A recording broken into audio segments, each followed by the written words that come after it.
ورحمة الله وبركاته. إن الحمد لله نحمده ونستعينه ونستغفره ونعوذ بالله من شرور أنفسنا ومن سيئات أعمالنا. من يهدي الله فلا مضل له ومن يضلل فلا هادي له. أشهد أن لا إله إلا الله وأشهد أن محمدا عبده ورسوله. أما بعد.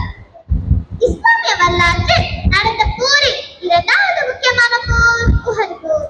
இந்த போர் எப்படி நடந்தது? இது அல்லாஹ் முஸ்லிம்களுக்கு வெற்றியை கொடுத்தானா அல்லது தோல்வியை கொடுத்தானா? இந்த போரில் அல்லாஹ் முஸ்லிம்களுக்கு என்ன படிப்பினை கொடுத்தான் என்பதை காண்போம். பத்ர் யுத்தத்தில் மிக பெரும் பாதிப்பிற்குள்ளாகிய குறைஷிகள் முஸ்லிம்களை எப்படியாவது பழிக்கு பழி வாங்க வேண்டும் என்று வெறிக்கொண்டிருந்தார்கள். ஹிஜ்ரி 3ஆம் ஆண்டு ஷவ்வால் மாதத்தில் மதீனாவிலிருந்து சுமார் 3 மைல்களான தூரத்தில் உள்ள உஹது மலைப்பகுதியில் இந்த போர் நடந்தது. கலந்து கொண்ட வீரர்களின் எண்ணிக்கை நம் கண்களையே கலங்க செய்யும் அளவிற்கு இருக்கும். 700 நபர்கள் முஸ்லிம் மக்கள் வைப்பவர்களோ 3000 நபர்கள். உஹதில் கொல்லப்பட்டவர்கள் அல்லாஹ்வின் அந்தஸ்து அவர்கள் இந்த உலகில் இருந்ததை விட சிறந்ததாகும். பிறகு குறைஷிகள் முஸ்லிம்களுக்கு எதிராக மிக பெரும் படை திரட்டி வருகிறார்கள். இந்த விஷயம் நபி அவர்களை எட்டியதும் மக்களும் காபிர்களுடன் இந்த போரை எப்படி அமைத்துக் கொள்வது என்று நபி தோழரிடம் ஆலோசனை செய்தார்கள்.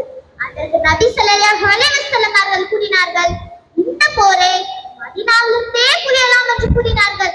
அதற்கு நபி தோழர்கள் மதீனாவிலிருந்து வெளியில் தான் இந்த போரை புரிய வேண்டும் என்று அவர்களை வலியுறுத்தினார்கள். அவர்கள் கோரிக்கையை ஏற்று நபி ஸல்லல்லாஹு அலைஹி வஸல்லம் அவர்களுக்கு அவசர உரையை அளித்தார்கள். இந்நிலையில் நாம் நபி அவர் கருத்துக்கு எதிராக வலியுறுத்தி விட்டோமோ என்று எண்ணிய சஹாபாக்கள் நபி அவர்களிடம் சென்று அவர்கள் என்னப்படியே மதீனாவிலிருந்தே போரை புரியலாம் என்று கூறினார்கள். நபி ஸல்லல்லாஹு அலைஹி வஸல்லம் அவர்கள் கூறினார்கள், எந்த ஒரு இறை தூதரும் அல்லாஹ் தீர்மானிக்கும் வரை அதை கீழே வைப்பது முறையாகாது என்று கூறினார்கள். இது அஹ்மத் புகாரி போன்ற ஹதீஸ்களில் காணலாம்.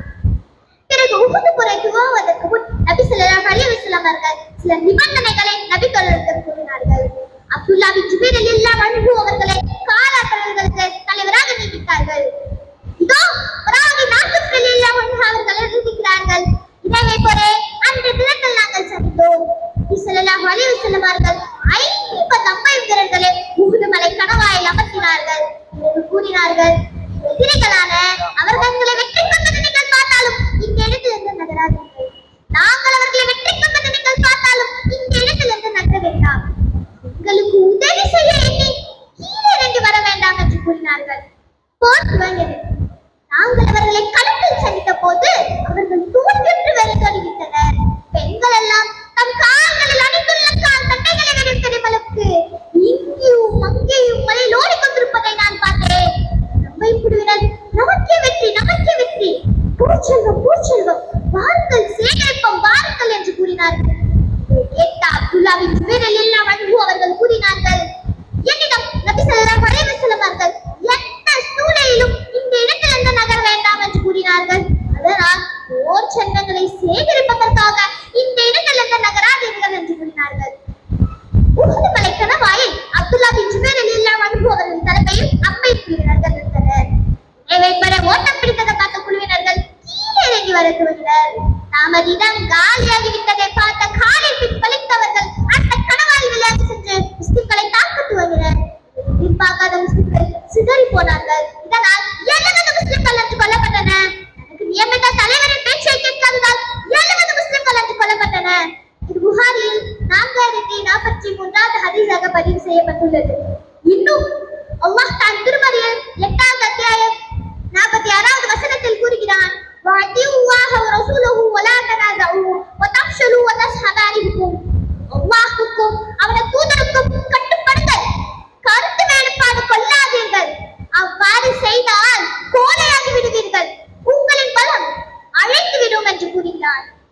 பிறகு நபி ஸல்லல்லாஹு அலைஹி வஸல்லம் அவர்கள் 7 அன்சாரிகளும் 2 முஹாஜிர்களும் தனித்து விடப்பட்டனர். மற்ற தோழர்கள் எல்லாம் சிதறி போனார்கள். பிறகு எதிரிகளான அவர்கள் நபி ஸல்லல்லாஹு அலைஹி வஸல்லம் அவர்களை நெருங்கிய போது நபி ஸல்லல்லாஹு அலைஹி வஸல்லம் அவர்கள் கூறினார்கள், நம்மிடமிருந்து உங்களை விலக்கியிருப்பவர் யார்? சொர்க்கம் கிடைக்கும், அல்லது அவர் என்னுடன் சொர்க்கத்தில் இருப்பார் என்று கூறினார்கள். கேட்ட ஒரு அன்சாரி முன்னாடி சென்று போரிட்டார். இறுதியில் அவர் கொல்லப்பட்டார். இது இதேபோல் 7 அன்சாரிகளும் கொல்லப்பட்டனர். இந்த அளவுக்கு மார்க்கத்திற்காக உயிர் தியாகம் செய்திருக்கிறார்கள். நாம் மார்க்கத்திற்காக உயிர் தியாகம் அல்ல, நேரத்தை கூட தியாகம் செய்ய முன்வரவில்லை. இந்த போரில் நபி ஸல்லல்லாஹு அலைஹி வஸல்லம் அவர்களுக்கு பலத்த காயங்கள் ஏற்பட்டது. அப்போது அவர்கள் கூறினார்கள், அன்றைய தினத்தில் அல்லாஹ்வின் தூதர் ஸல்லல்லாஹு அலைஹி வஸல்லம் முகம் காயப்படுத்தப்பட்டது, அவர்கள் முன்கால் மண் உடைக்கப்பட்டது, அவர்கள் கவசம் அவர்கள் தலையில் இருந்தபடியே நுணுக்கப்பட்டது, அவர்கள் முதல்வியான பாட்டிமாரில் இல்லவற்ற அவர்கள் முகத்தில் வலிந்து கொண்ட ரத்தத்தை துடைத்துக் கொண்டிருந்தார்கள்.